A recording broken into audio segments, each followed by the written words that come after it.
Tonight, we want to tell you about a new outbreak of dangerous meningitis on a second college campus. On the East Coast, you'll remember that first scare at Princeton University, but tonight there are now two schools on opposite sides of the country. Here's ABC's chief medical editor, Dr. Richard Besser, on the 4 students now infected at the University of California in Santa Barbara. Aaron Loy, a healthy freshman lacrosse player, was rushed to the hospital by his roommates, diagnosed with a strain of meningitis. The disease attacks blood vessels. 1 in 10 die, and 20% of those who survive can lose limbs because the blood can't circulate. That's what happened to Aaron. He lost both legs below the knee.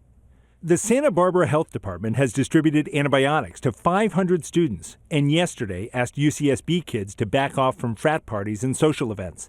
Meningitis is spread by close contact, kissing, sharing drinks or food, smoking, sneezing, or coughing.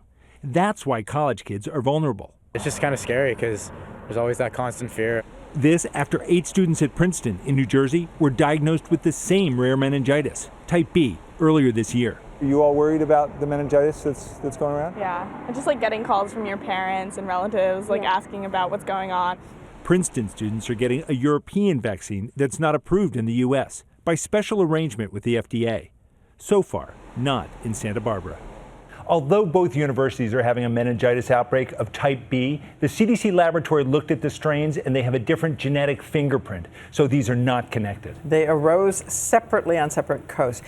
Take us through the symptoms again. Yeah, so there'll be a couple outbreaks like this every year, and you'll feel like you have the flu, so fever, headache, muscle aches. But then the telltale symptoms, which is either a stiff neck or a purple rash. That's a medical emergency. A purple rash or a stiff neck, you know you've got to take action right away. Antibiotics can save your life. All right, thank you, Rich.